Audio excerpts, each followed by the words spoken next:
So hello and welcome to this video. It's me again, Charles, and we've been building this financial model, and we had inputs to guide us in the building of the model, and we've walked through the required computations that we were to carry out in the model. And the next one we're going to do is just this discounted cash flows.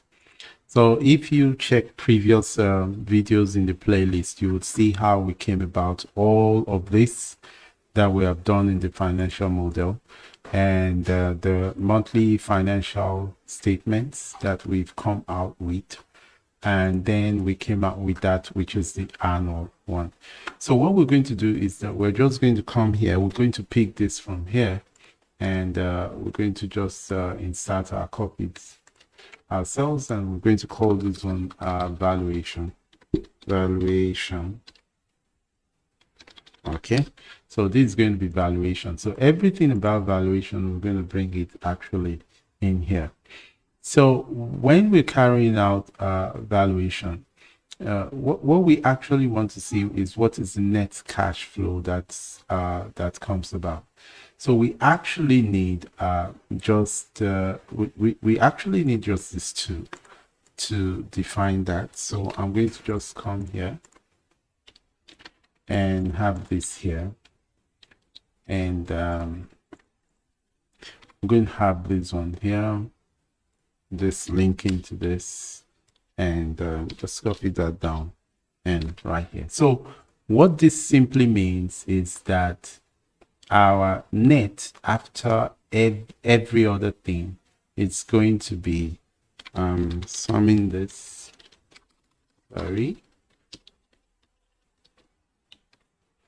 so it's going to be the sum of this, everything here and down, and I'm just going to use this format for it. So what this means is that, so if you sum all of this, you're going to get the 12.4 that we got, at the end. But the thing is that this is going to be seen as money now, money in future, and money in the far future. That's what it's going to be seen. So this is actually our net cash flow for the period.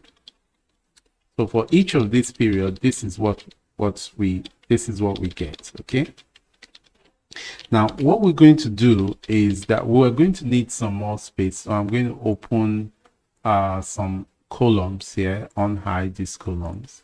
Maybe we'll just hide all of these ones, hide this.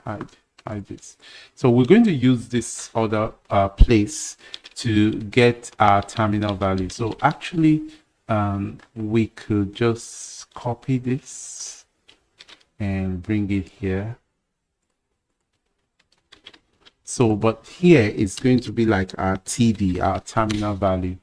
I'm going to just put it here. So we're going to have that one there.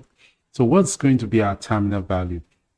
Our terminal value is actually calculated by two things.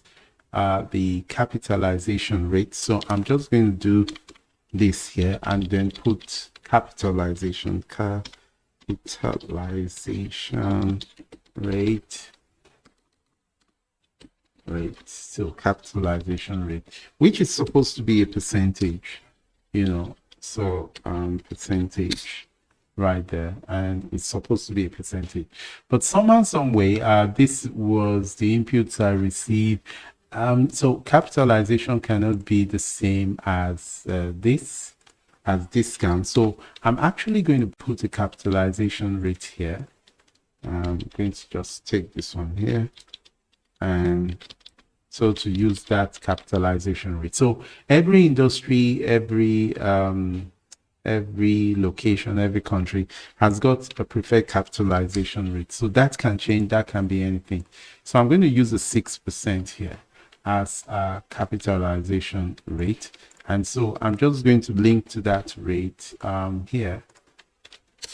I'm just going to link to that rate here, and so recall that whenever we have an external link, we use this on it. So what that simply means is that our capitalization rate is going to be used to determine our terminal value. So our terminal value is the year, the last year in the model, and we're going to divide it by this. We're going to divide it by this. And what does that give us? Here. So that's what it gives us. So this our terminal, this becomes our terminal value. So let me just, okay. Maybe we just do this. So this becomes our terminal value. We're not going to have anything here. Yeah, we're just calling it our terminal value, and we're just going to have this one like this. So right now, what we actually need to do, we need to, because this is not discounted, you know, so we need to come up with our discounted, you know, discounted values, discounted cash flow. So that's what we want to calculate. That's our discounted cash flow. So what's our cash flows? Our cash flows is going to be, copy this and drop this here. Yeah, so our cash flow is going to be everything here and like this. And sorry, I think we are looking at, we don't need the minus there. How did that come up? All right, so that's what it is. And then the next thing is cash flow for the period. That's what I'm bringing in there. Then I'm going to get a discounting factor. So discounting factor. So so I prefer copying getting my discounting factor this way. Actually, this discounting factor is a formula, you know, so it is saying that if I can get 1 plus whatever the discount rate is, so I'm going to bring that one in here. So this time discount rate, we're going to the percentage also. I'm going to bring it right from my inputs. Here is it. So, and I'm just going to format it this way to come out. So we format it that way because we want to actually use it right here. So I'm going to say that, open a bracket, 1 plus this percentage. So I'm going to lock it now, totally lock it. So 1 plus this, we're going to raise it to the power. We're going to raise it to the power of the period. You get it? So I'm going to need to put a period somewhere here. So let me just put a 1 here. I'm going to come back to this. Let's just put it here. Period. Sorry. Period. Count. Let's see if we can use a counter. So counter is going to take this to this. Then we would, what do? We're going to lock this column here. We're going to lock the column. So we have 1 there, and then by the time we come here, it is 5. So this becomes like the first period, second, third, fourth, and fifth period. But what we're going to do is that we're going to just subtract 1 from them. And there's a reason why we do that, because this is the first period. So this is what we're going to be doing. We're just going to raise it to the power of this 0. So you're going to get 1 here. And I'm going to explain to you what is really happening here. So what is actually happening, let's just log this to this. Okay. So what is really happening here is that any value you have at the initial period and you multiply it by 1, it's going to give you just that value. And actually, money today is the value it is today. But money tomorrow is going to grow by some amount of money. So just assume that you're going to test to find out what is the value of 1,000 going forward. So you can see that if I take this multiplied by this, you see, I'm going to be getting what the value would be in future. So 1,000 now In the future, it's going to go up a little bit because of the discounted rate, and then it continues to go as high as 1.3 in the fifth period, as it actually is now. This, what I'm doing here, is just like the future value. But what about the present value? So the future value, you multiply by the discounting factor, but when it comes to the present value, you actually divide. So we're taking the 1000 and dividing it by this. Still, you're still going to get the same value, and that makes sense. So present value, what's the present value of 1000 now? It's also 1000. But when it goes into the future, the present value drops. You get it? And actually, when we're doing discounted cash flow, we are looking at the present value of future cash flow. So that already tells us that we're going to be dividing whatever our cash flow is by the current, by the discounting value. So let's take this out, and we can now get our present value. So this is our present value, and this is what it is. And so we're just going to say whatever we got here, we're dividing it by whatever we have here. So you now see that, you know, this amount, remember we got 12.4 previously, that is going to reduce now. So this is what it is, like this. So we're going to format this one. We're going to format this one to just be this.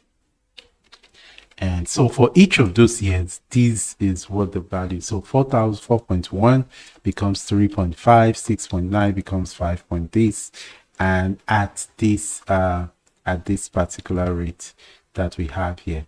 So we're going to just later try to find out what the values would be if the rates goes down. So we're going to just have this in bold and so on. Like so, this is for the for each of the periods. So what becomes the cumulative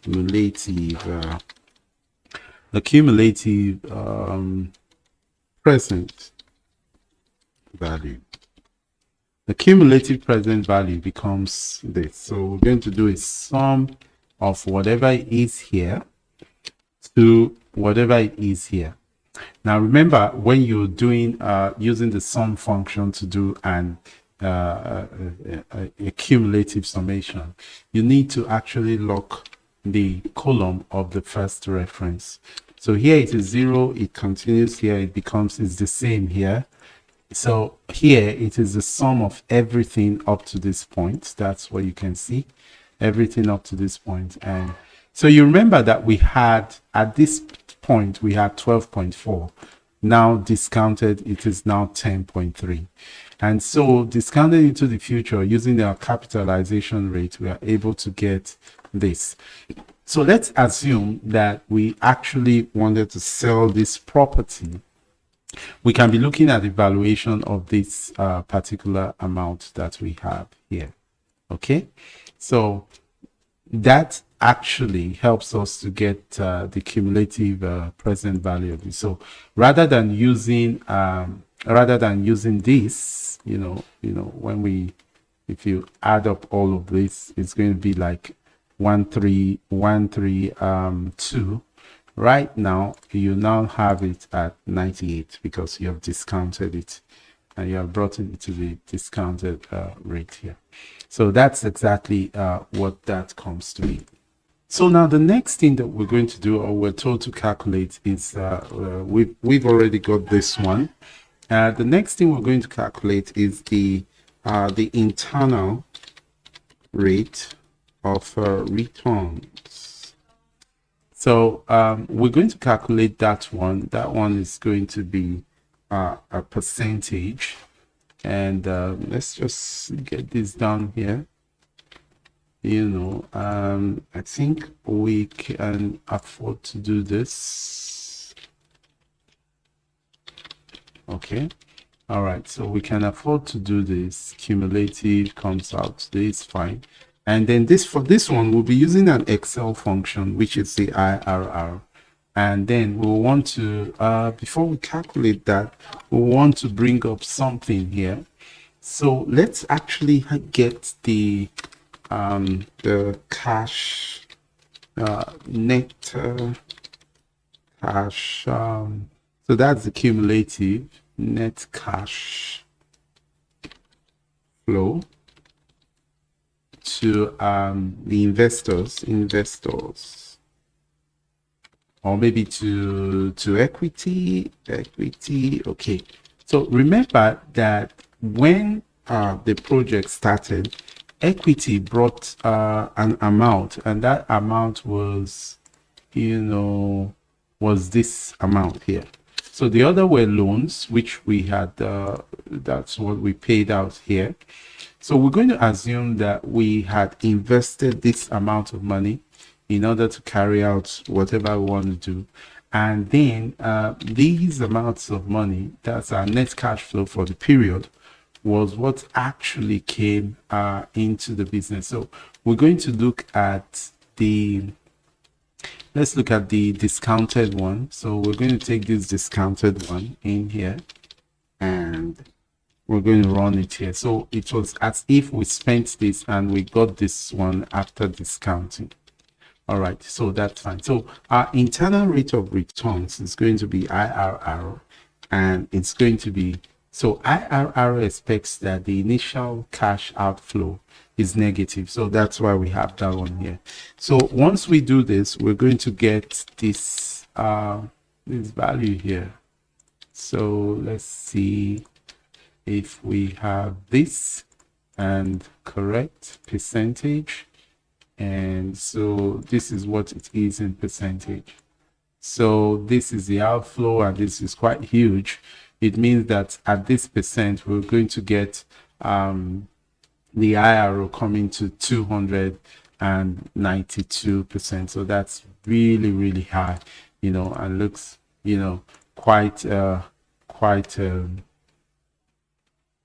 and this looks quite attractive, isn't it? So that's how we get the IRO, and that looks like we've come to the end of this one. So that is all about discounted cash flow. I hope you understood it and you got it clear.